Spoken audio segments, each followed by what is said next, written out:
On a hot July afternoon in 1985, 8-year-old Sophie Wilcox ran toward an ice cream truck that no one else remembered seeing, and was never seen again.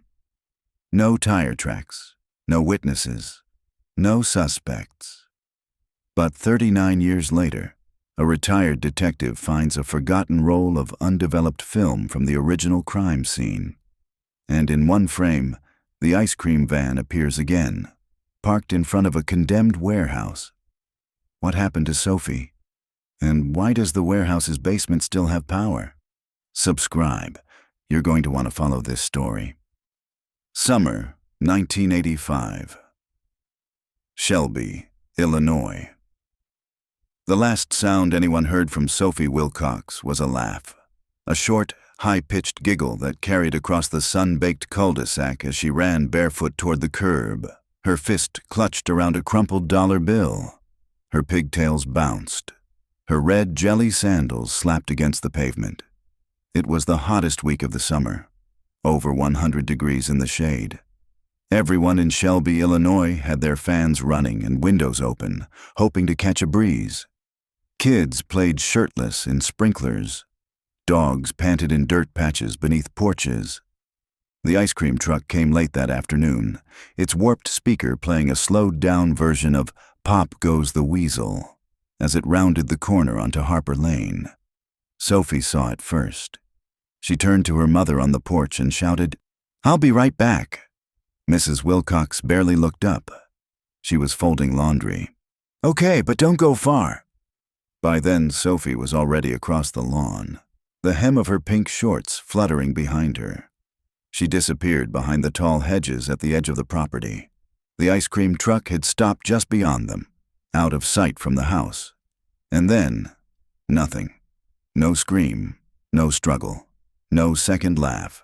Just the droning buzz of cicadas.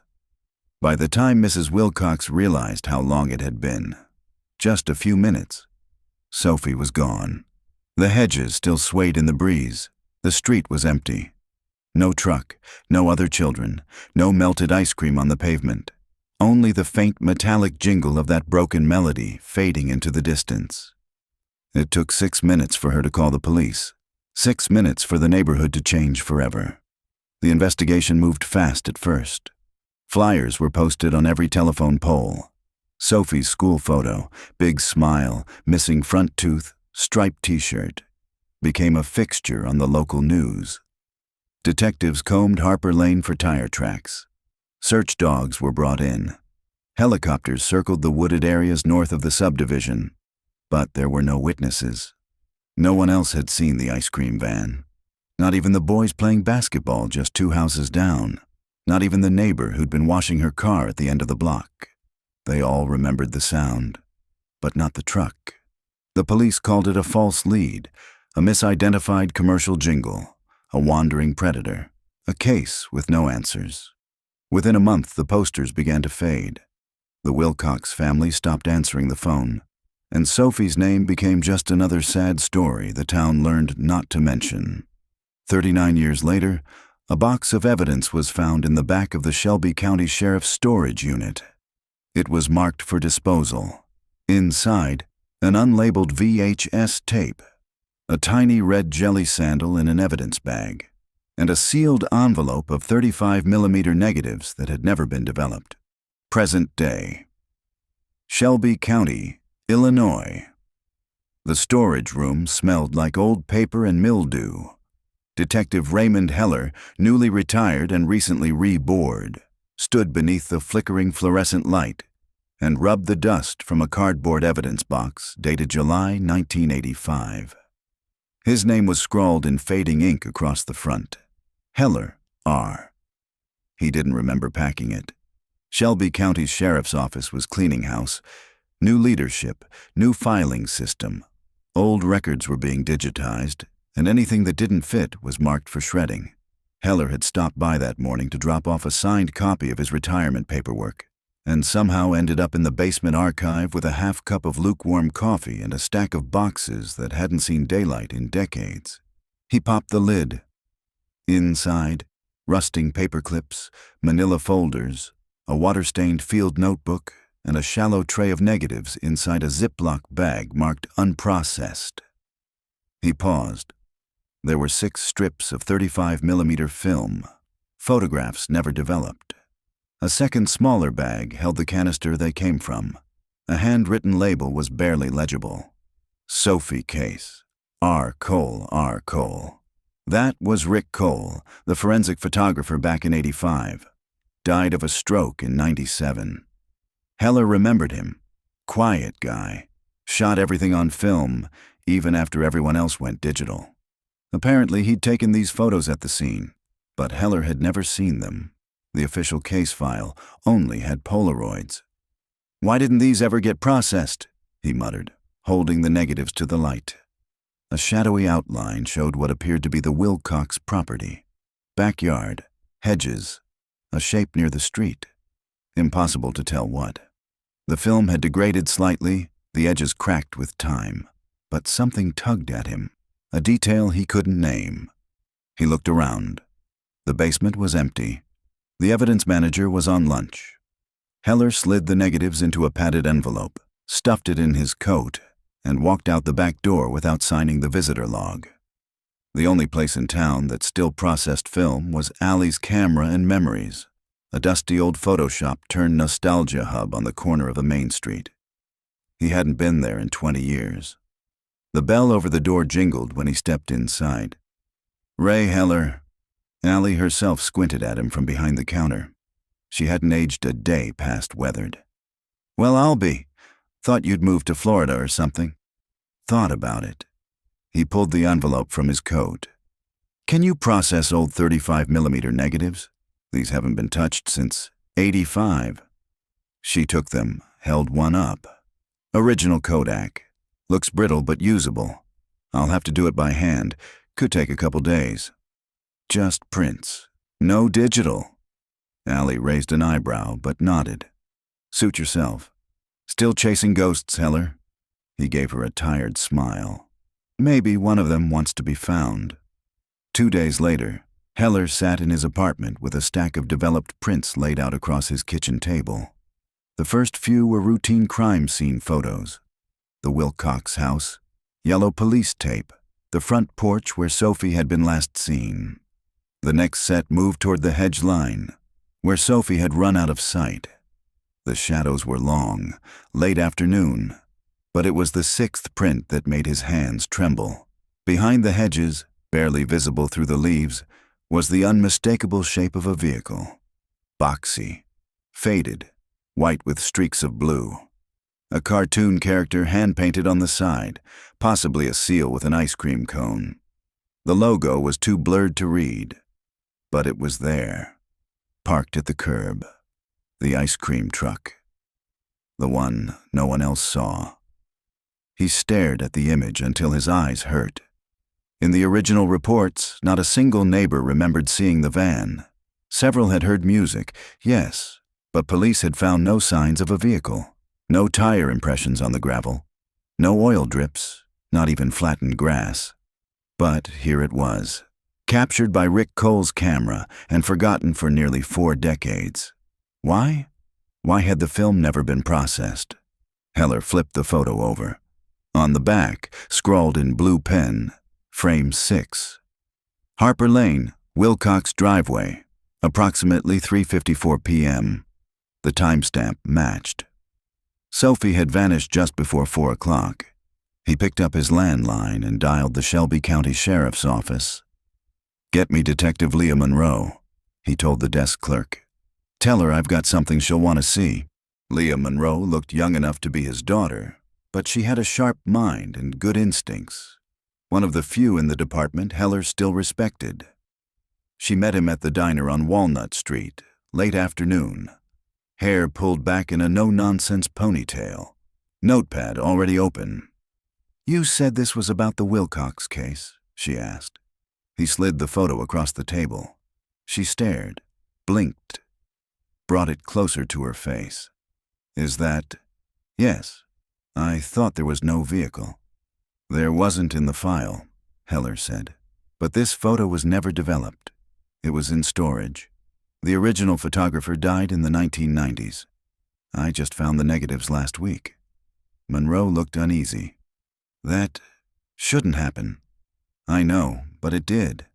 She flipped the print, read the timestamp, frowned. This changes everything, she said. Maybe. What do you mean? Heller leaned forward. I think someone intentionally buried this, either by mistake or by design. By the end of the week, Monroe reopened the cold case officially. Sophie Wilcox's photo went back up on the bulletin board, and 3 days later, the address tied to the van's original registration led them to a condemned warehouse on the outskirts of town. Pierce Distribution Center, abandoned since the mid-90s. They got a warrant. They broke the lock. Inside was dust, trash, and silence. But in the far back corner, hidden behind a collapsing wall of crates, they found an old refrigerated van, rusted and rotting. The paint had faded to gray, but the seal mascot was still visible on the side. The ice cream truck was real. It had been there the whole time. And when they opened the van's freezer compartment, they found something worse than blood. They found photos, stacks of Polaroids, hundreds of them, and Sophie Wilcox was in the first one. The Polaroid was curled and yellowing with age, but the image was unmistakable. Sophie Wilcox sat on a rusted metal stool, legs dangling, eyes wide, not smiling, not crying, just frozen. A child captured mid-thought. She wore the same pink shorts and striped tank top from her missing poster. The time-stamped corner read July 17th, 1985, 4:12 p.m. That was less than an hour after she vanished. Detective Leah Monroe laid the photograph down gently on the evidence table in the forensics lab, staring at it like it might start speaking. Dozens more Polaroids had been found in the van's freezer unit, each one numbered in pencil. Some had children she recognized from other cold cases, faces from old newspaper clippings and milk cartons. Others were unknown. A few had names scribbled on the back. Most didn't. None of the children in the photos looked older than 10. She'd only been lead detective for 5 years. Now she was suddenly sitting on one of the largest buried predator cases in county history, and maybe the state. "You sure this van hasn't been moved in 30 years?" she asked the crime scene techs. One of them, a bearded man in blue nitrile gloves, nodded. Frames rusted into the floor. No tire rotation, all 4 wheels flat. No way it's gone anywhere since at least '94, maybe earlier. Weathering supports that. She looked back at the image. The idea of someone driving around, snatching kids, photographing them, then hiding the evidence in an ice cream truck parked in a sealed warehouse. It felt too theatrical, too cinematic. But here it was. By Thursday morning, the FBI was involved. A joint task force was formed. The case was officially categorized as a multi-victim child abduction and exploitation ring, pending federal jurisdiction. Evidence was sent to Quantico. A new forensic team began scanning every inch of the warehouse and surrounding property. But the key question remained. Who took the photos? And why had the van never been searched during the original investigation? Ray Heller stood in front of the corkboard in his den, pinning up each print he'd developed. He didn't use string or tacks, just thumbtacks and dates written in blue pen. Sophie's Polaroid sat at the center. He stared at it until his neck stiffened. What was missing? Something about the backdrop felt familiar. The brick wall, the rust-stained drain pipe, a shadow cast at an angle. Then it hit him. It wasn't just a random stool. The photo had been taken in a dark room, or something rigged like one. He recognized the red glare against the wall and the faint reflection of light-proof curtains. He'd spent enough years in film development to know what a working photo lab looked like. This wasn't just a pervert taking pictures. This was someone who knew photography intimately. Someone with the skill and setup to process hundreds of images, quickly, methodically, and in complete isolation. He called Monroe. "I think your suspect worked in photo development," he said. Back then, probably a local lab. Someone who had access to cameras, chemicals, and knew how to work fast. Monroe didn't respond right away. Then, We're running background on every employee who worked photo labs in town between 80 and 90. There were 5 active locations, including a strip mall photo booth and a department store counter. Start with anyone who went off-grid. Anyone who left town suddenly. I already did. She hesitated. There's one guy. Name's Gordon Bellamy. Used to manage the Flash Pro Print Center on Pine Avenue. Worked there from 1983 until it closed in 91. No criminal record. Quiet. Lived alone in a trailer near the quarry. And he disappeared the same summer Sophie did. August 1985. The trailer park was long gone. Cleared in the late 90s for highway expansion. But records from the assessor's office showed that Gordon Bellamy's name had remained attached to the property until 1986, when the trailer was listed as abandoned. He hadn't filed a change of address, hadn't claimed unemployment, hadn't filed taxes. It was as if he'd just evaporated. Monroe sat in the records room, files open around her like a paper hurricane. She found an old driver's license photo. Bellamy had thinning red hair, sunken eyes, and a narrow, pinched mouth. He looked like someone who blinked too often. He didn't scream predator, but he didn't scream ordinary either. She cross-checked the address against missing persons reports. One name came up. Jason Heron, a 6-year-old boy who'd gone missing that same summer. Last seen leaving a grocery store half a mile from Bellamy's trailer. Jason's photo was among those found in the van. No body had ever been recovered. Monroe looked down at Bellamy's face. "I'm going to find you," she whispered. She tracked down Bellamy's next of kin, an older brother, Kenneth, who still lived 3 counties over. A retired steelworker, divorced twice. No contact with Gordon since the 80s. When she called, he answered with suspicion. "I haven't heard from my brother in 30 years, Kenneth said flatly. "He left town after some problems. We don't talk about him." "What kind of problems?" A pause, then, "Gordon liked kids. Too much." Monroe's pen froze mid-note. "You mean?" "He said it wasn't like that, but he had boxes of photos, of neighborhood boys, Halloween costumes, pool parties, even kids sleeping. Said it was harmless. My second wife found them, threw them out the window and told him never to come back." "Do you remember the year?" 1985, Kenneth said. "July or August. He came to visit for a weekend and never went back to his place. Left town that same week." "Do you have any idea where he went?" "Number Y assumed he was dead. Figured he got picked up somewhere. If you found something, maybe it's better that way." 3 days later, the forensics team uncovered a trap door beneath the rear axle of the ice cream truck. It was welded shut, but the interior appeared hollow. Welders came in. They pried it open. Inside was a sealed compartment lined with insulation and film canisters, dozens of them.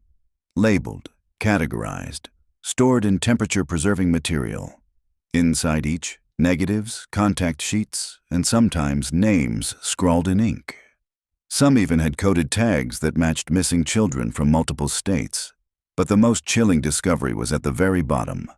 A photo ID card, plastic, cracked, smudged with age. Name, Gordon A. Bellamy.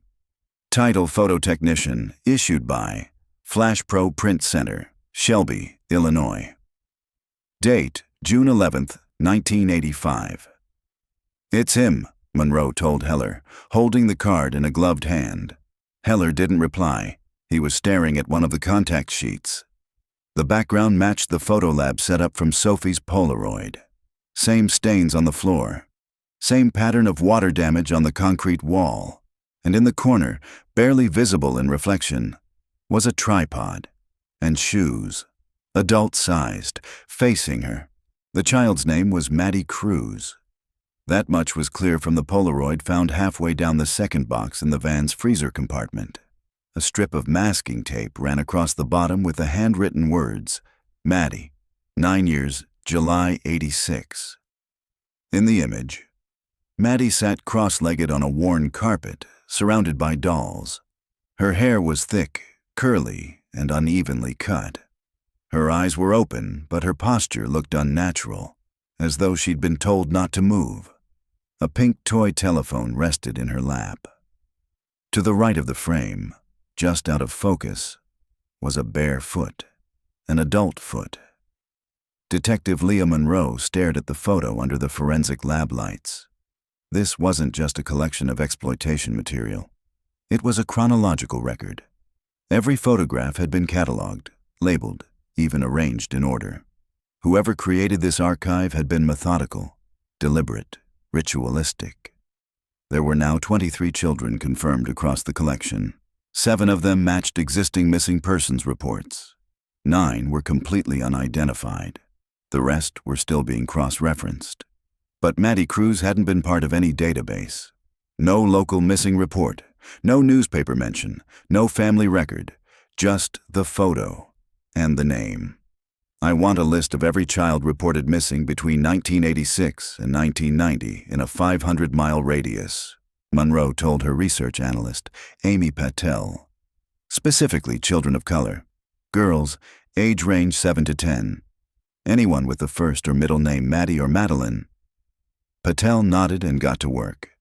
2 hours later, she found something. Not an official missing persons report, she said, eyes locked on her monitor. But this. She turned the screen. It was an article from a 1989 community newsletter in southern Missouri. The headline read, "Local girl placed into care after mother's overdose." Subhead, "No kin found for Madeline Cruz, age 9. The girl had been placed into emergency foster care and later sent to a group home in St. Louis, but the trail ended there. No follow-up, no family, no updates." Monroe frowned. Did anyone ever officially report her missing? Number, that's the thing. There was no custody fight, no one to notice she was gone. A child like that could vanish and no one would question it. Until now. The group home had burned down in 1991. Arson, cause undetermined. 4 children had died. The rest were relocated. But according to state records, Madeline Cruz was never transferred. She had simply disappeared between placements. Monroe sat back in her chair, heart heavy. He found her in the system, picked her up like you'd pick up a package. There had been no one to come looking. Later that evening, Monroe and Heller walked the perimeter of the abandoned warehouse again. The building had been built in the 1950s as a meat-packing facility, later converted into a distribution center. But one thing hadn't changed, the sub-basement. It had been sealed off decades ago for safety reasons. Except someone had cut into it. They found the trapdoor beneath a sheet of plywood in a far corner of the back loading area. The edges were freshly disturbed. Scrape marks, pry bar indentations. Someone had opened it recently. "How deep does it go?" Monroe asked. Heller swept his flashlight down into the hole. The staircase descended in tight spirals. Dust clung to the concrete like ash. "Looks like about 20 feet, he said. "No natural light. Smells like rot." Monroe gestured to 2 officers. "Get back up. Full search." The sub-basement was a time capsule of horror. Once they forced the door at the bottom, the smell hit them first. Damp concrete, old rust, and something faintly sweet, like rotting candy. The first room was small. Concrete walls, a cot in the corner with stained sheets, an empty bowl, a child's shoe. Along the far wall was a mirror, a 2-way mirror. Behind it, a second room. Larger, carpeted, lit by a single bulb strung from a cord, and in the corner they found something that froze Monroe in place. A dollhouse, not a normal one. It was custom-built to resemble the inside of a van, complete with tiny shelves, a sliding panel, even hand-painted dolls, each with a different hair color, each labeled Sophie, Maddie, Jason, Tara, a full list of names, some now familiar, others not. Each name matched a child, photographed and cataloged. It was his trophy case. Monroe walked the perimeter of the room in silence. A desk sat against one wall. On it, a notebook. Leather-bound, weather-damaged, but intact. Inside, detailed notes. Entries like, Jason, won't stop crying, removed from upstairs lab. Sophie, compliant, likes strawberry cones. Maddie, too quiet, possible speech delay. Try lights next time. She swallowed hard. He wrote it all down. Heller leaned closer, reading. This wasn't just documentation. He was running experiments, tracking responses. Like they were subjects. No, Heller said quietly. Like they were property. In the final room of the basement, small, windowless, silent, they found the filming station. The red light bulb still hung above a photography bench. Tripod, stool, chemicals. Stacks of VHS tapes lined the back wall, each labeled with date codes and initials. Some tapes had already degraded. Others were intact. Monroe instructed the team to bag everything, but she knew what they'd find. Evidence, and stories no child should ever be a part of. Back upstairs, Monroe pulled off her gloves, stripped her protective coveralls, and stepped into the clean air behind the building.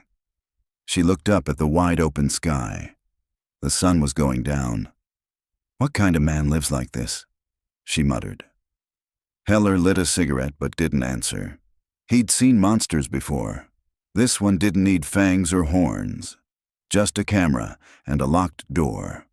The next morning, Amy Patel burst into the precinct with a file folder in her hand. "We got a hit on Bellamy," she said breathlessly. "You're not going to believe it." Monroe raised an eyebrow. "He's alive?" "Number, but someone using his name filed a Social Security claim in 2003 in North Carolina. A clerical error flagged it." "What kind of claim?" "Disability, under a new alias. But it got denied when fingerprints didn't match the original record. No one followed up." Monroe stared at her. "Where in North Carolina?" Amy checked her notes. "Asheville, under the name Luther Van." Within 48 hours, a federal warrant was issued for the property. A remote cabin tucked deep into the Pisgah National Forest. When agents raided it, they found the building empty. Dusty, recently abandoned.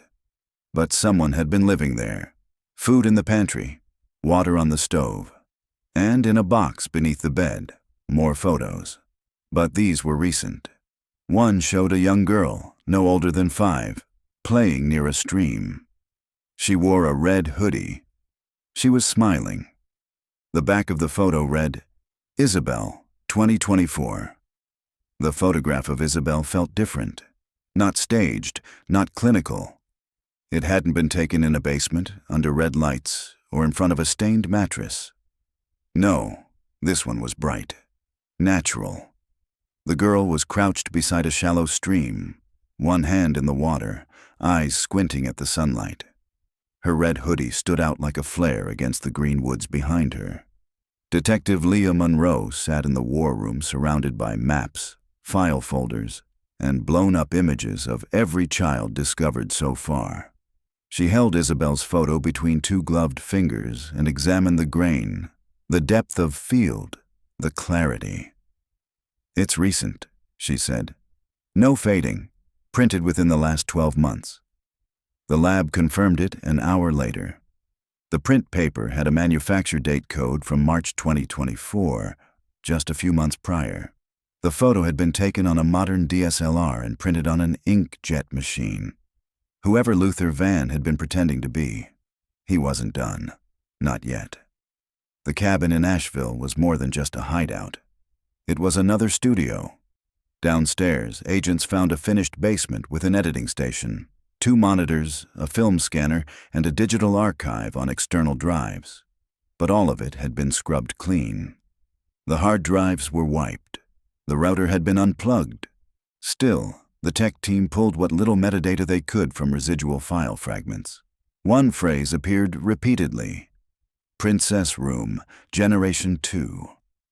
Monroe felt sick. It wasn't just a project. It was a system. And he hadn't stopped. He'd just changed platforms. The image of Isabelle was run through every missing child database in the country. At first, nothing came back. No AMBER alert match. No parental abduction. No local reports in North Carolina. But then a woman named Danielle Reyes saw the broadcast. She called from a hospital room in Albuquerque, where she'd been recovering from a car accident for nearly 6 weeks. Her daughter had been staying with a family friend during her recovery, a man named Evan Cross. But when she tried to make contact again, the man was gone. So was Isabelle. No one had connected it, because Cross wasn't his real name. His real name was Gordon Bellamy. Danielle Reyes had met Evan Cross through a homeschooling forum for single parents.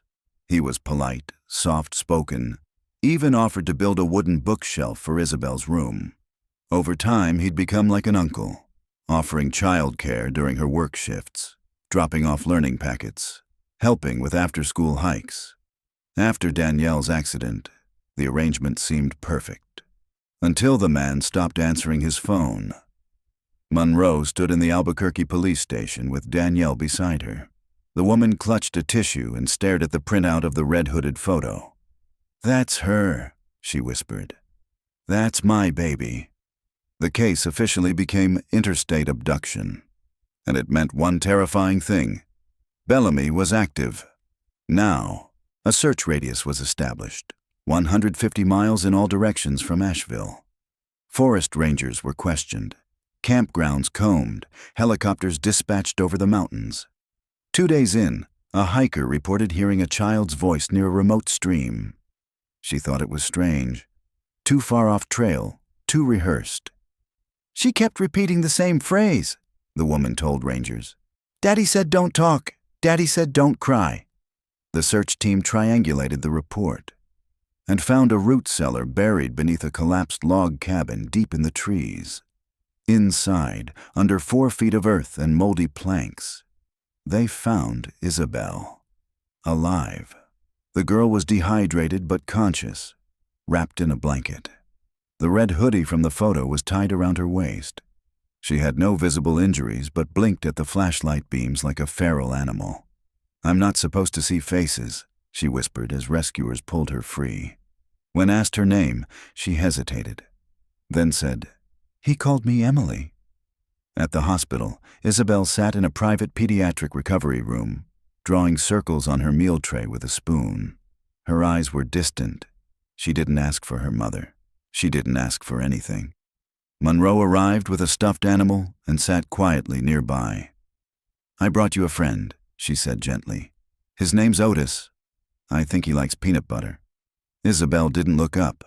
Monroe placed the plush bear on the tray. "Isabelle," she said carefully, "do you remember the man who brought you to the woods?" The girl's hand paused. She nodded. "What did he tell you?" "That the world ended," she murmured. "And he saved me." A forensic psychologist was brought in.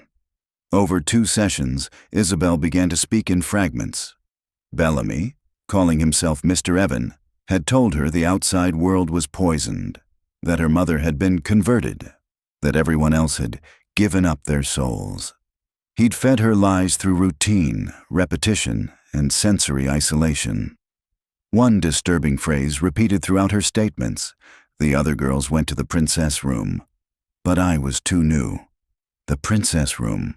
It was more than a name. It was a brand, a stage, a mental cage for each child who had disappeared. Isabelle had only scratched the surface of what Bellamy had planned, but now they had a living witness and a new target to find. Back at headquarters, Monroe laid out Bellamy's timeline on the whiteboard. 1985. Sophie Wilcox disappears. Bellamy goes underground. 1986 to 1991. Multiple victims across Illinois, Missouri, Indiana. Group homegirls, foster system ghosts. 1994. Warehouse locked and sealed, the archive buried. 2003. Resurfaces under new name in North Carolina. 2024. Isabelle taken. She circled the years. There were gaps, periods with no known activity. Too quiet. Either he moved farther west, she said aloud, or he started using other people to collect for him. Heller looked up from a box of tapes. You think this was bigger than just him? I think it still is. The tech team finally restored one of the digital archive drives from the Asheville cabin. Inside, hidden behind encryption, was a folder titled Guest Room. It contained over 400 gigabytes of video footage, some labeled by child name. Others were cataloged under users. Each file carried an IP watermark, tied to private VPNs and secure relays. And one folder stood out, FSF, Charter Network.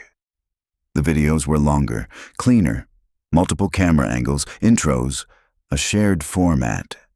Monroe stared at the tag. FSF, what the hell is that? The lead analyst looked up. It's been on a few dark web boards. We've seen chatter. What does it stand for? His voice was low, reluctant. Family Sanctum Fellowship. The same name had come up in whispers before, a supposed online cult. No church, no paper trail, no tax filings, just usernames, meeting spots, and instructions. Somewhere out there, others were watching these children, funding the rooms, sharing the scripts. Bellamy had vanished again, but now Monroe wasn't chasing a ghost. She was hunting a network. The phrase sounded harmless, wholesome even. Family Sanctum Fellowship. But the deeper they dug, the darker it became. Detective Leah Monroe sat in the FBI's Digital Crimes Lab in Chicago, her fingers hovering over the keyboard. On screen were encrypted logs, usernames, IP traces, and archived screenshots recovered from the Asheville cabin's restored drive. There were no sermons, no church photos, no physical address. Instead, there were access codes, file requests, and scheduled drop windows, times and dates when media would be uploaded and rotated. Most chilling of all was the group's internal abbreviation, FSF-1, primary contributor, LB, Luther Bellamy, formerly Gordon Bellamy, the man behind the camera, the man who had stolen Sophie, Maddie, Jason, and Isabelle. He wasn't just a member. He'd been their first and most prolific supplier. The digital forensics team, led by analyst Trevor Mays, traced FSF's primary servers to a chain of bulletproof hosting providers, offshore companies specializing in anonymity. The accounts had been scrubbed regularly, often within hours of uploads. Some videos were hosted for only minutes before being pulled and sent into private peer-to-peer networks. But a single log remained. An inbound request from a user with the handle FSF-6_read, asking about new content from Generation 2. The reply was from Bellamy himself. Read, Isabelle is still acclimating.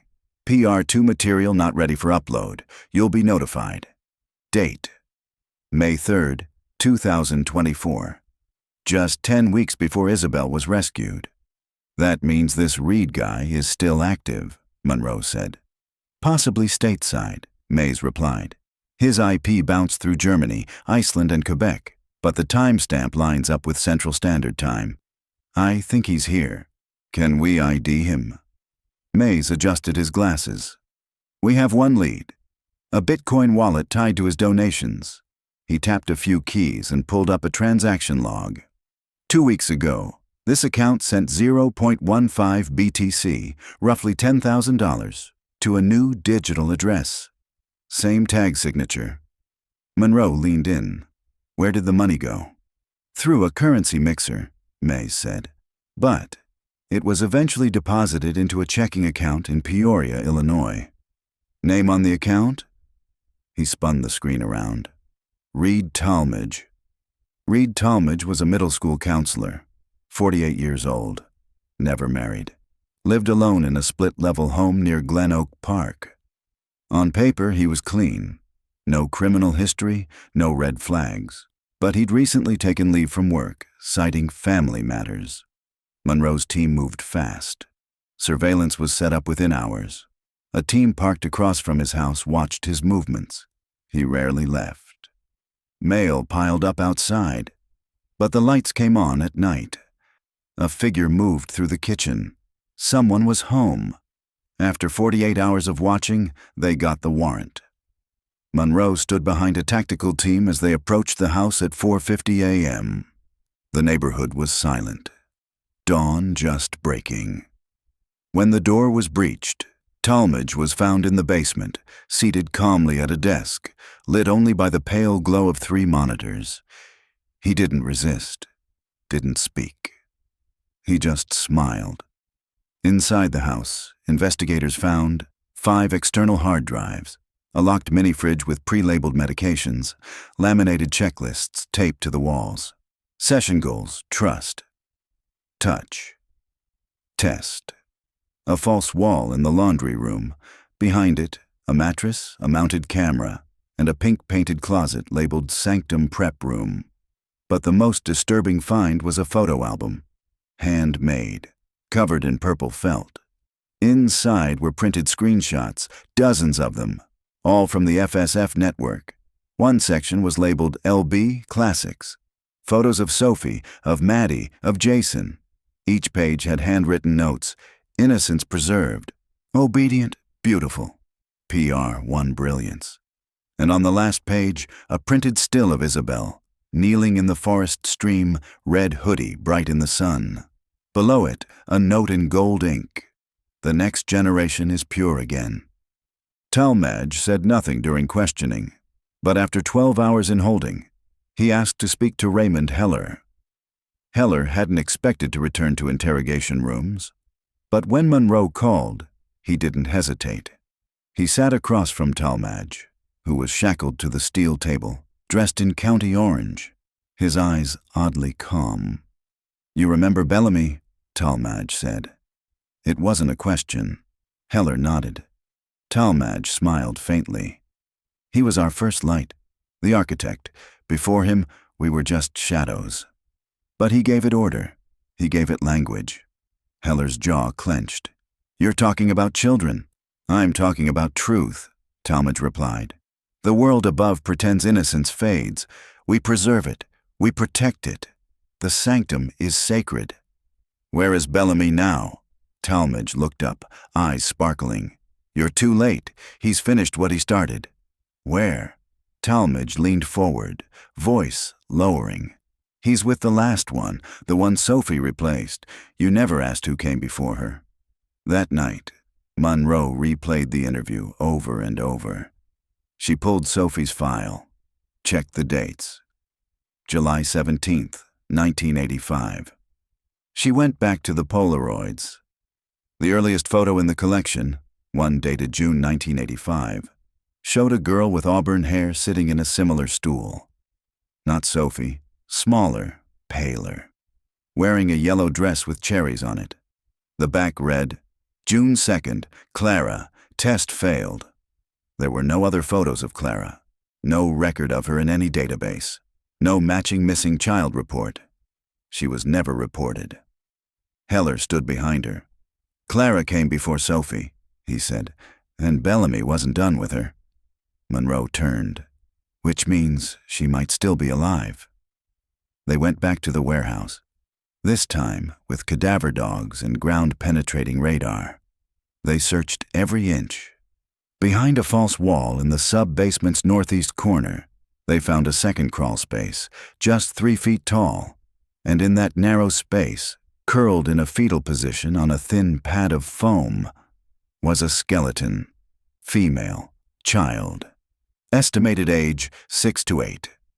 A yellow fabric scrap was still clinging to the hip bone.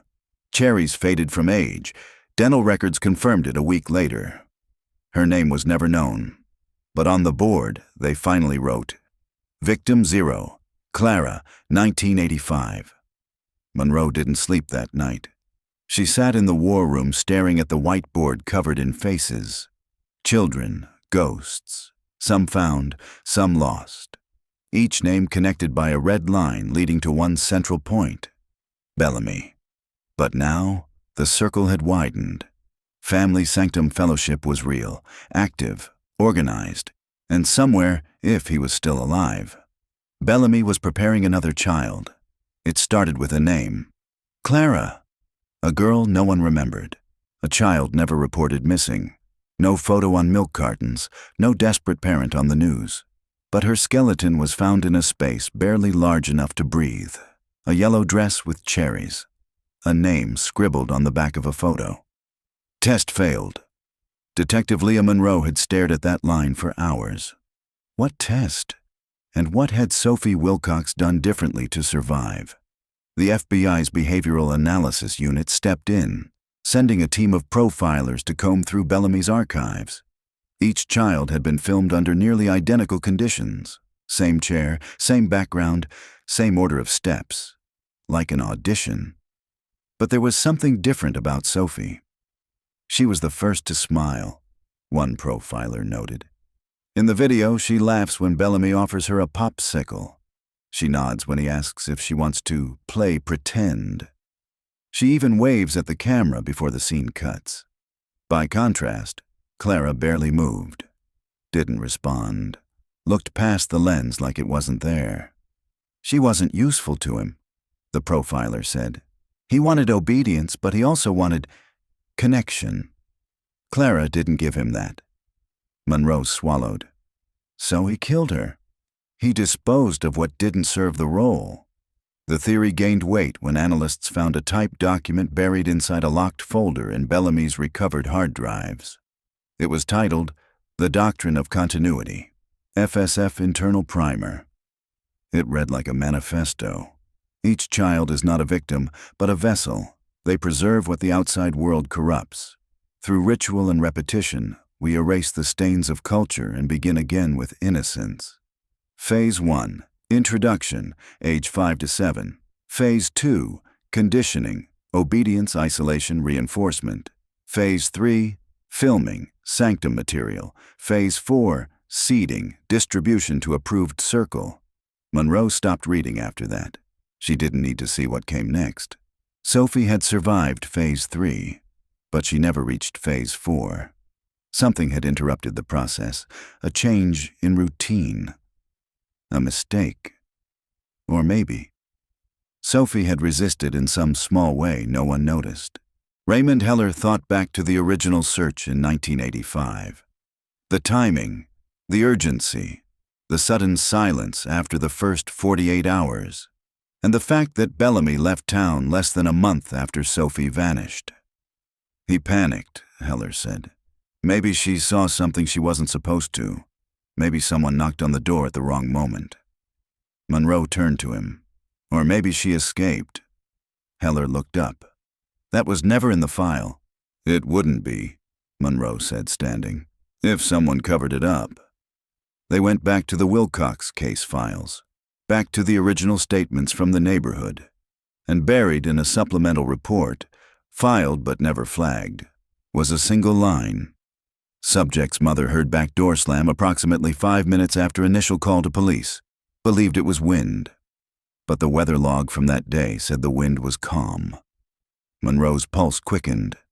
What if it wasn't the wind? The current homeowner on Harper Lane agreed to let them search the property. The Wilcox home had changed hands 6 times since 1985. The back porch had been renovated, the hedges trimmed, but the bones of the structure remained. Monroe and Heller stood in the kitchen while a ground team surveyed the yard. And then a call came in. We found something, the officer said. Behind the shed, in the dirt beneath what used to be the garden, was a small metal box, rusted, sealed with electrical tape. Inside was a piece of paper folded into quarters. A child's drawing, crude, faded with time, but clear enough. A van, a man with red hair, a girl with pigtails, and in shaky block letters, he said, I can't go home. The name in the corner read, Sophie W. For the first time in nearly 4 decades, they had proof that Sophie had escaped, and left a message, but she never made it home.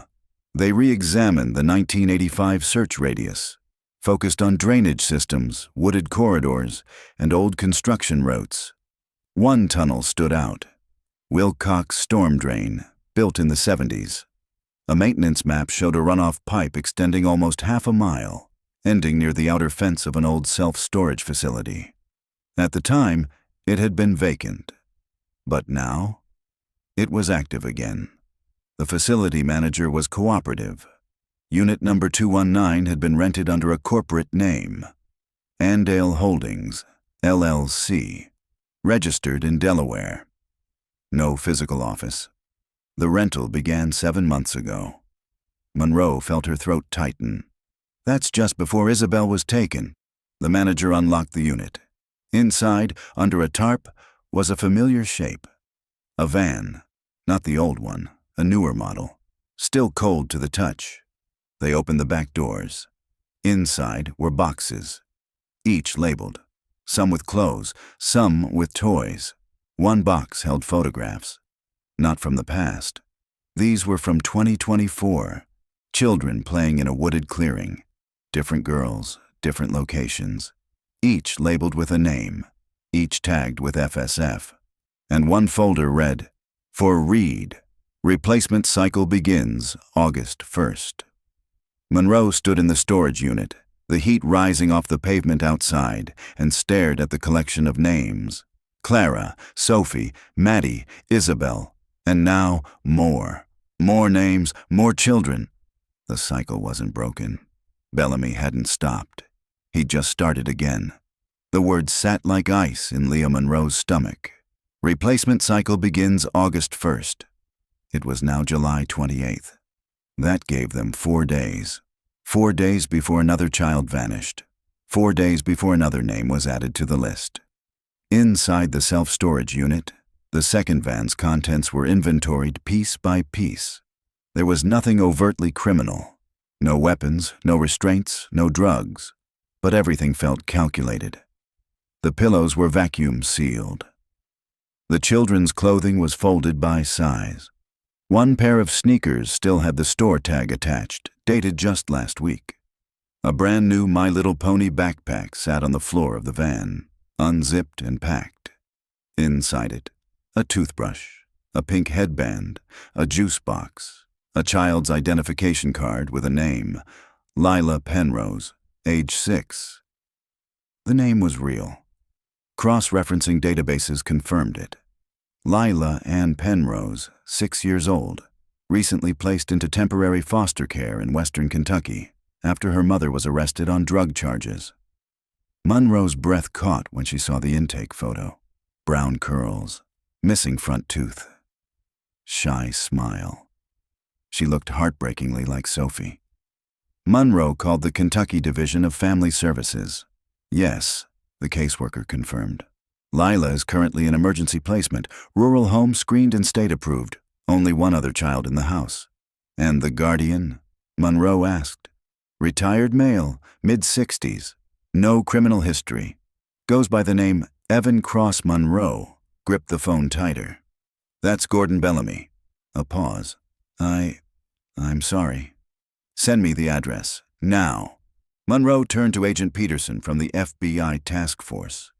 Who draws this? She said quietly. Who designs trauma like it's a blueprint for a kitchen remodel? Peterson's jaw tightened. Someone who's done it before. Someone who's refining the model. She nodded. Someone like Bellamy. The blueprint had a footer number, G3BTA47. That wasn't architectural code.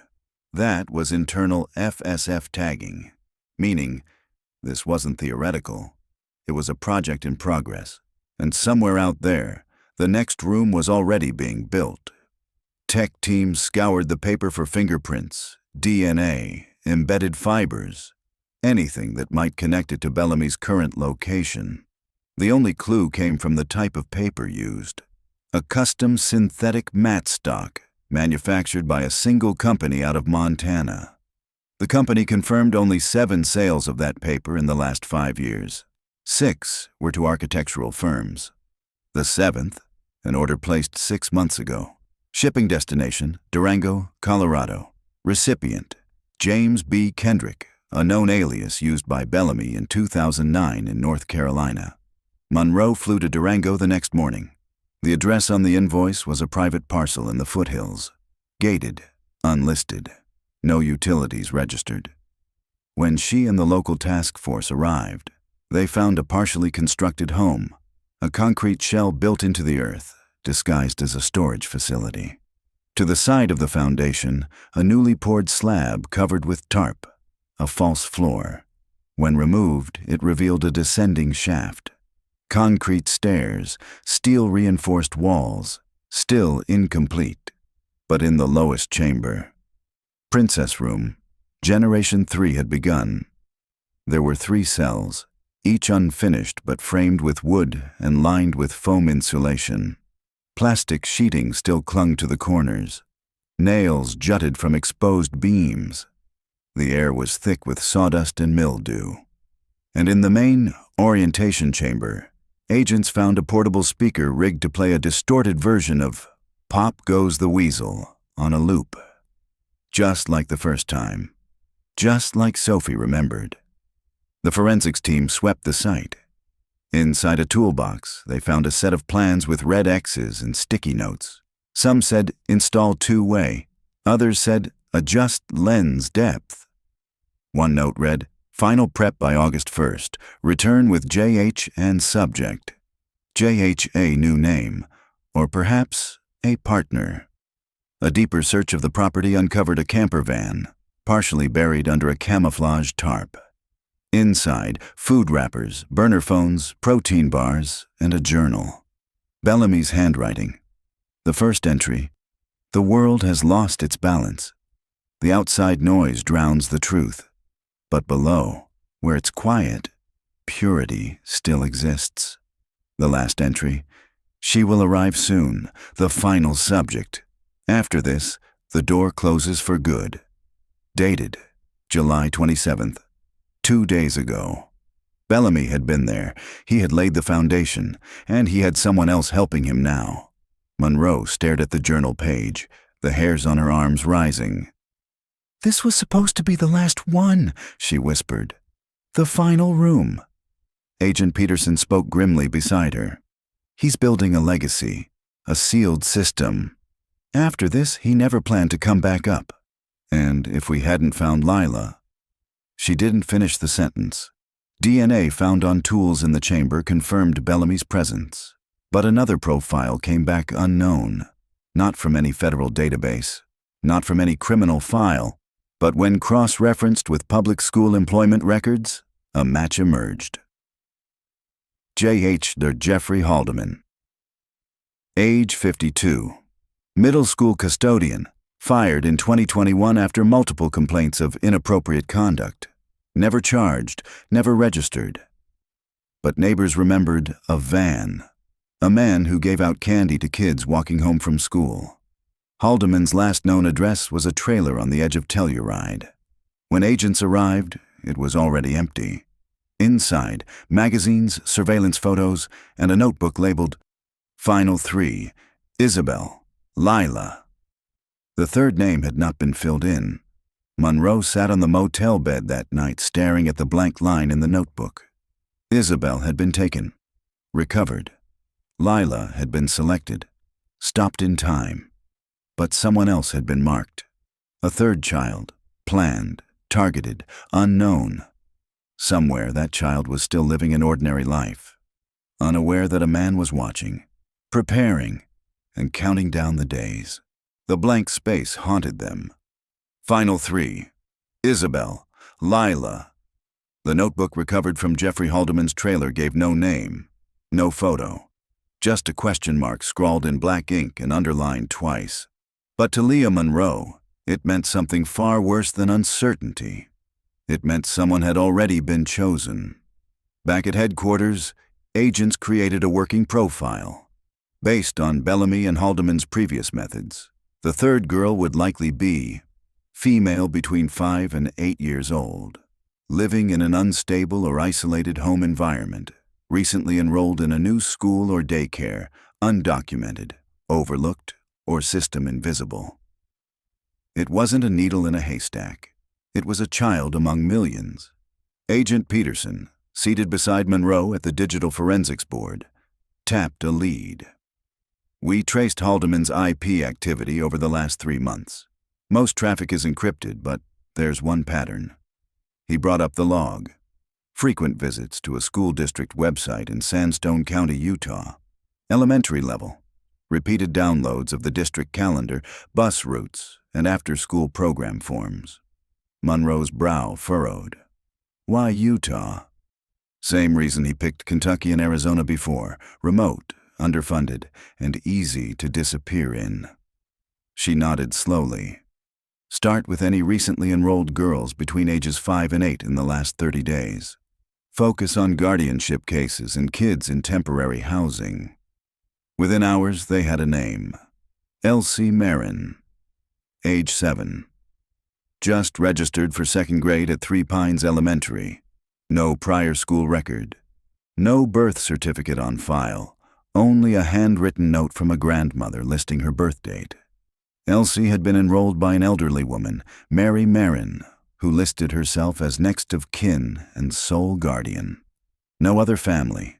No emergency contact. The address?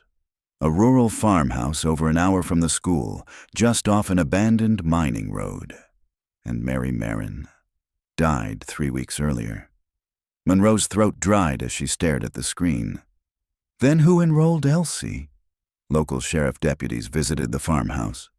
There was no answer at the door, but through a back window they saw movement. A child's face peeking from behind a curtain, then vanishing into the dark. When they forced entry, the house was empty. No adult in sight. But in the basement they found a cot, a locked toy chest, a portable DVD player with looping animated films, and in the far corner, a pink-painted wall with stars. Elsie was hiding beneath the stairs. She didn't cry, didn't scream. She just whispered, "He said don't talk. He said it breaks the rules." Monroe arrived within hours and met her in the medical tent behind the farmhouse. Elsie's arms were thin, her hands calloused. Her backpack had only a juice pouch and a soft blanket inside. "Do you know where he went?" Monroe asked softly. Elsie didn't meet her eyes. "He said I'm too early," she murmured. "He said the room's not ready yet." It was confirmed. Elsie was the third. But for some reason, timing, construction delays, exposure, Bellamy and Haldeman had pulled back and abandoned her. A nearby trail cam captured an image from 2 nights before. A van, mid-sized, gray, no plates, 2 men inside, one with red hair, one bald, heading northeast. Back in Durango, a local construction supply store owner came forward. He recognized Bellamy from a sketch distributed online. He bought lumber, plywood, heavy-duty plastic, the man said. Said he was working on an art project. Had a weird smile. "And did he say where he was headed?" Monroe asked. The man thought for a moment. Said something about the state line. Wanted to beat some kind of deadline by August 1st. That was tomorrow. The task force followed the last possible lead. A fuel receipt from a rural gas station near the Colorado-Wyoming border. A surveillance camera caught the van turning off Route 287 toward a side road labeled Carver Ridge. No houses, no towns, just one structure. A decommissioned youth reform facility, shut down since 1998. Privately owned, never demolished. At sunrise, federal agents surrounded the building. Old windows, peeling paint, a heavy iron gate chained shut. No movement inside. They breached the front entry. Inside, the air smelled of rot and mothballs. Children's furniture coated in dust. A long hallway with cracked tile and flaking paint. Faded murals of rainbows and smiling faces.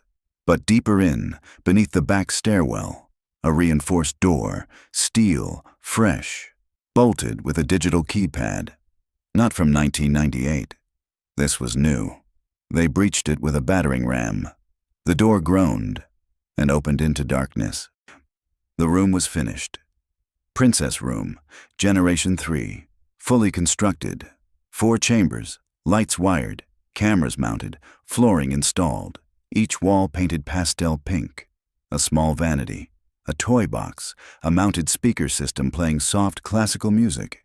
In the center of the main chamber, a tripod camera pointing at a child-sized chair, still warm. And on the chair sat a doll, blonde yarn hair, a stitched smile. Pinned to its chest was a note. She doesn't speak anymore, but she listens. Monroe turned slowly. There were no bodies, no children, but no sign of Bellamy or Haldeman either. Just a second door, open, leading to an exit tunnel cut through the old foundation wall. It led into the hills. They had missed him by hours. Outside, agents began combing the area. Footprints, tire tracks, scattered wrappers. Monroe stood in the doorway of the pink room, her gloved hand brushing the door frame. It was real, finished, and waiting. That night she met with Heller again. He looked older, tired, but sharper than she remembered. "You saw it?" he asked. "I saw it." "And the girl? She's safe now." Heller nodded. "They'll keep looking," he said. "The network. It doesn't end with Bellamy." "I know." Monroe paused. "He's not building rooms anymore." Heller raised an eyebrow. She looked out the window. "He's building a world. One that can't be found. One underground." Back in the princess room, as the crime scene unit packed up evidence, one agent opened the vanity drawer. Inside was a hand mirror, and taped to the back was a final message. "The sanctum is below. You can't save what's already been kept." The words on the mirror weren't just a taunt. The sanctum is below. They were a message, a directive, and a warning. Detective Leah Monroe held the glass delicately in gloved hands as the evidence team combed every inch of the decommissioned youth reform facility. The mirror's tape was brittle, likely placed days earlier. Beneath the adhesive, forensics found a smear of blood, type O negative, Isabelle's blood type. The tunnel behind the princess room stretched 30 feet through crumbling foundation and into raw earth. At the end of it, a reinforced metal hatch, bolted shut, sealed tight. No handle on the outside. They brought in ground-penetrating radar. What they found wasn't a room. It was a structure. A subterranean compound buried 30 feet below the Colorado-Wyoming border. 6 chambers, no existing map, no exit visible from above, and no recorded construction permit. Whoever built it had done so off-grid, and with purpose. The hatch was drilled open. What they found was worse than they imagined. Level 1. The arrival chamber. A narrow, windowless corridor with padded floors. No light fixtures, only soft glow strips embedded into the ceiling. Speakers hidden in the walls played static-laced lullabies on a 45-second loop. Child drawings lined the walls, taped up neatly. One showed a girl inside a house with no doors. Another showed a staircase spiraling downward into darkness, and beneath one crayon-drawn figure, written in shaky handwriting. "They said I was special because I forget fast." Level 2. Conditioning 3 padded rooms, each containing a cot bolted to the floor, a sound system, one-way mirrored walls, a speaker labeled instruction, and a screen that played the same video on loop.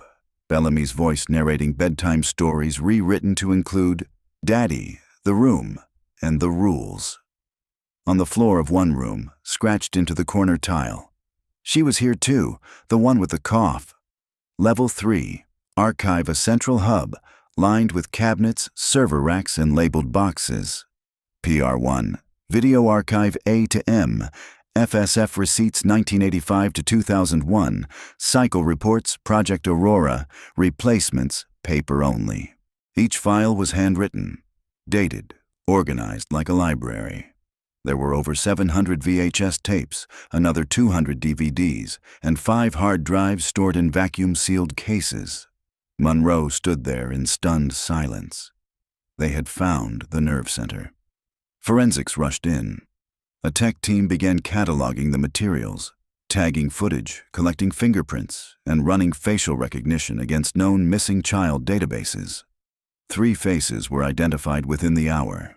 2 of them were girls from cold cases closed in 1991 and 2004, both declared deceased. The third, a boy, still active on the National Missing and Exploited Children Registry. taken just 4 months earlier, from Tennessee. Level 4, observation. A small control room with 9 monitors, each labeled Room A through Room I. 8 showed static. 1 was live. Room F, a pink-painted room. Empty except for a single stuffed animal, a bear, torn at the seams. The timestamp was current. Someone had accessed this feed within the last 6 hours. Bellamy hadn't fled. He was watching. Level 5. Storage food supplies, batteries, air filters, medications, each box labeled with the FSF logo. A narrow refrigerator held child-sized rations, labeled with names: Lila, Isabelle, Clara, and a new one, M.E. The initials meant nothing, until Monroe remembered the notes recovered from Haldeman's trailer. One page had listed, Elsie, Marin, M.E. Marin, Elsie. Even though Elsie had been rescued, they had prepared for her, meaning they were planning beyond recovery, beyond time, a rotation, a roster, and if one child escaped, another would be slotted in. The princess room wasn't a name, it was a system. Level 6, the final room, they called it the Sanctum, a concrete chamber with no seams, no sound, lined with foam beneath pastel wallpaper. Every object inside was child-sized, a chair, a desk, a plastic vanity. In the corner, a small cage, not large enough to stand in, used for punishment, or worse. On the far wall, scrawled in charcoal across the wallpaper, "Daddy is forever," and beneath that, "She died because she screamed." The forensics team cataloged every square inch. Dozens of child-sized fingerprints were lifted from the sanctum's door. DNA swabs taken from the walls matched at least 5 known cases. One of them, Clara. She had been in this room, meaning Bellamy had begun building this place in the 1980s and had kept returning. That night, Monroe sat with Heller in the command tent outside the compound. 30 years, she whispered. This place has been here, below our feet. Heller stared into his coffee. We never asked where the children went, he said, only why they disappeared. A pause. He answered that. We just weren't listening. A second access tunnel was discovered behind the archive room, dug less than 6 weeks ago. Fresh tracks, boot prints, food wrappers, and a message, etched into the wall with a nail. This was never for you to find. Bellamy had vanished again, but the sanctum, his crown jewel, his final design, had been exposed. They called in heavy excavation equipment, dug out the structure, dismantled the rooms, boxed every tape and drive for analysis. The compound was gone within 72 hours, but the story wasn't over, because one more tape remained, recovered in a locked drawer behind the observation room, unlabeled, unmarked, except for a sticky note in Bellamy's handwriting, for the one who escaped. Monroe played the tape alone. In a dark room. What she saw would never be released publicly, would never be aired in court or shown to a jury, but it would stay with her forever. The tape began with Bellamy's face. Calm, confessional. He spoke directly to the camera. If you're watching this, then you tore the sanctum from the earth. You broke the cycle, and I've moved on. But remember this, you only saw the rooms I wanted you to see. The real ones were built even deeper. The screen went black, and then laughter, a child's, echoing, looping, over and over again. They weren't ready for the second wave. As the FBI continued to dismantle the underground sanctum, their cyber division cracked into Bellamy's final hard drive, a device stored in a vacuum-sealed container beneath the archive level. For days, analysts expected more footage, more diaries, maybe some maps. Instead, they found a list, names, emails, encrypted usernames, cryptocurrency wallet IDs, and one label across the top, Sanctum Circle, cleared viewers only. There were 73 entries, and every one of them had accessed the footage. Not just watched, paid for it, traded for it, shared it. The fellowship wasn't a fringe cult.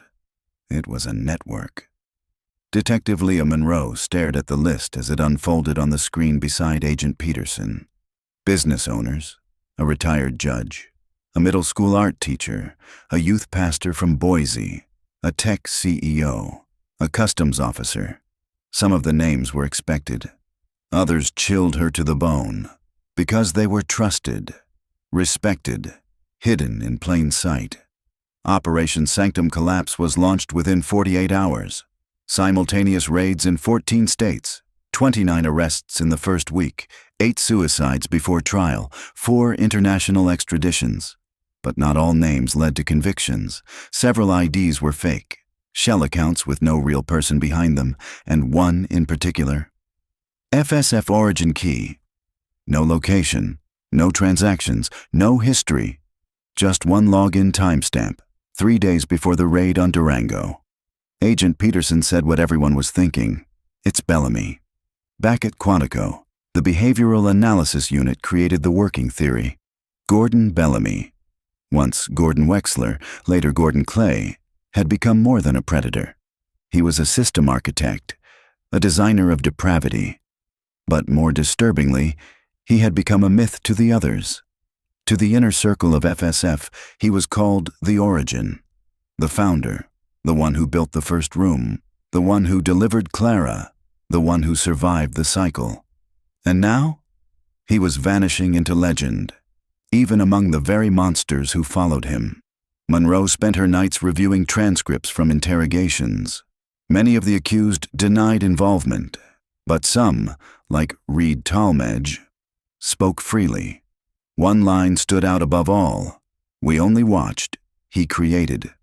That's the difference. Meanwhile, Isabelle Reyes, now living under protective identity, had begun to speak again. Through sessions with trauma specialists, she described 2 years underground. Rooms with names instead of numbers. Bellamy's voice, always from the walls. Sessions where she had to perform princess lessons. And a rule, never speak unless asked, never cry unless alone, never scream at all. She remembered another child, a boy named Toby. But Toby didn't make it. He tried to run, she whispered. He wouldn't sit in the chair. And then, he was gone. She never saw him again. Forensics uncovered a mass burial site 2 miles from the Durango compound.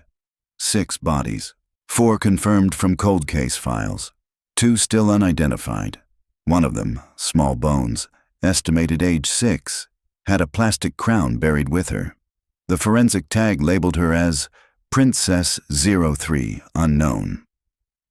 Heller visited the site that week.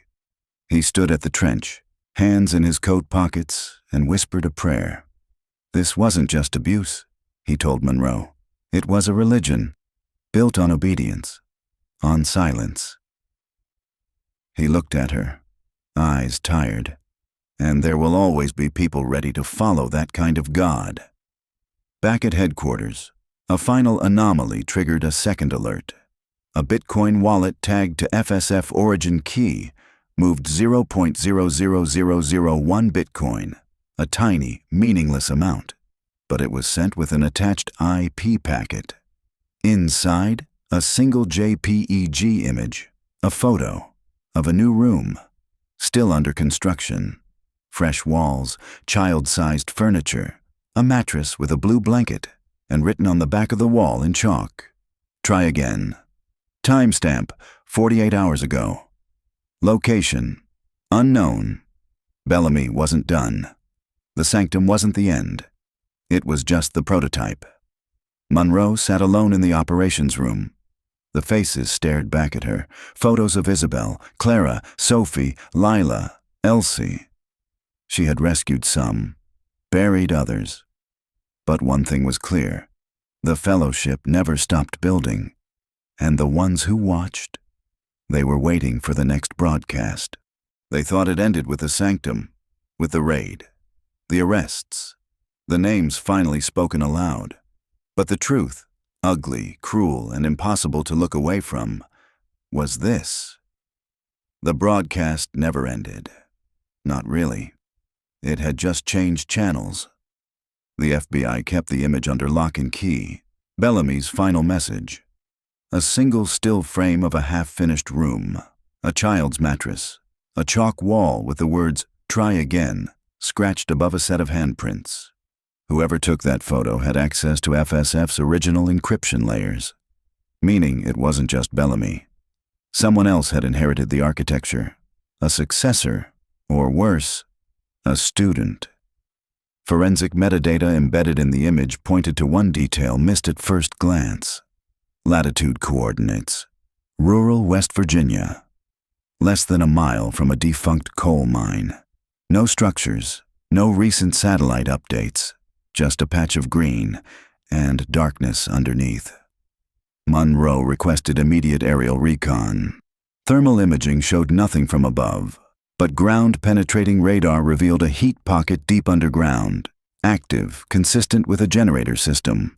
No road access, no power lines, only a narrow trail that hadn't been touched since before the last frost. But inside that pocket, a rectangular shape, roughly 14 by 20 feet. A room. The decision to move was unanimous. Task Force Sanctum mobilized for a final sweep. Monroe and Heller rode in silence as the convoy approached the forest. She clutched the original Wilcox case photo in her pocket. Sophie had been the first. There would not be another. They found the entrance at dawn, a trap door covered by fallen leaves and reinforced with steel. Unlocked, almost as if it had been waiting. The tunnel beneath was freshly dug, narrow, wet with condensation. The walls bore no markings, no signs of Bellamy's style, no painted names or pastel decor.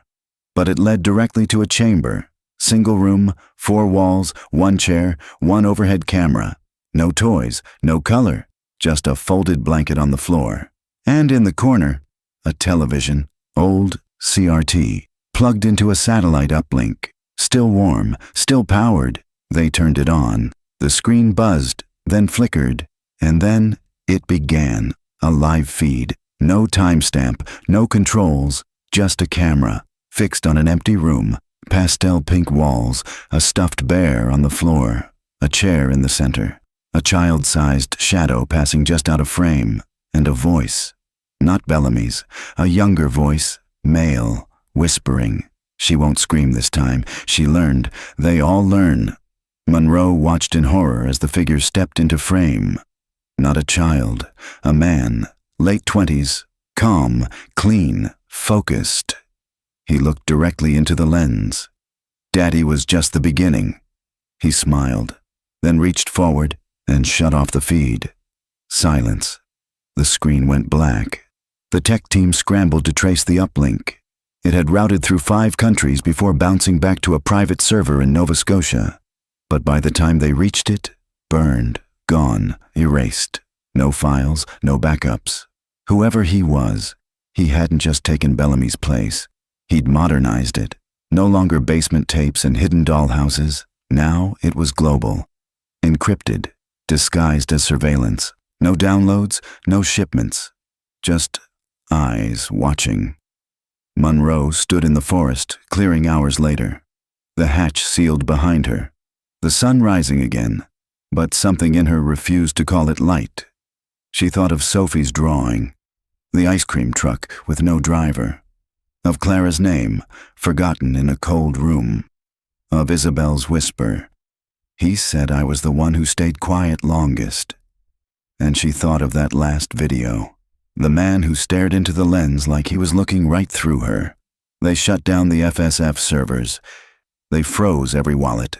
They cleared the Sanctum sites, but they never found Bellamy, and they never found the new man's name.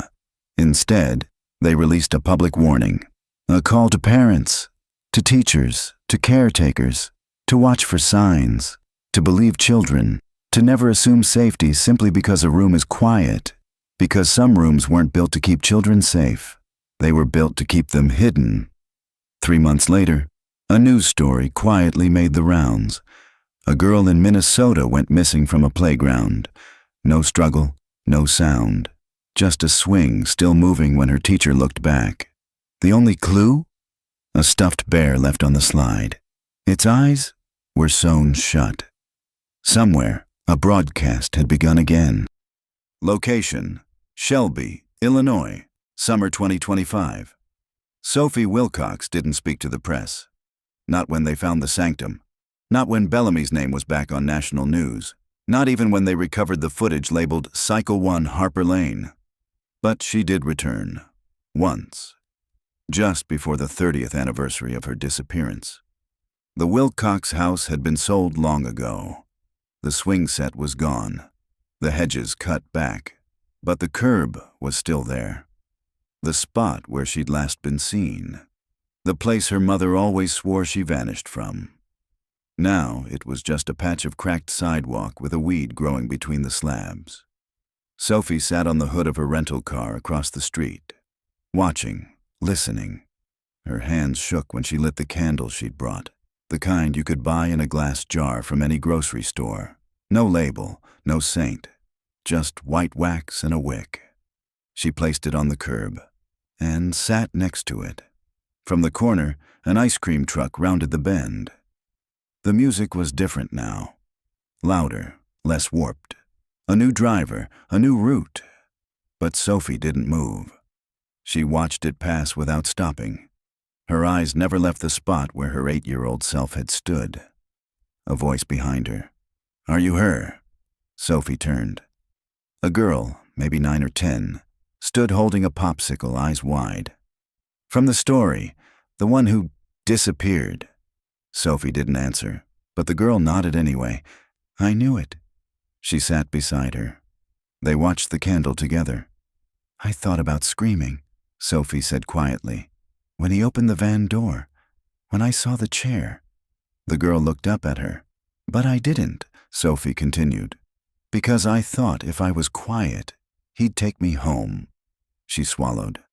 "I was quiet for a long time." They sat there until the popsicle melted down the girl's arm, until the candle burned halfway down, until the street was dark. Finally, the girl asked, "Did it work?" Sophie didn't answer for a long time. Then she looked up at the stars and whispered, "No." But I came back anyway. When she stood, she left the candle burning. A flame on the curb. A light in the dark. A reminder that some children never make it home, but some do.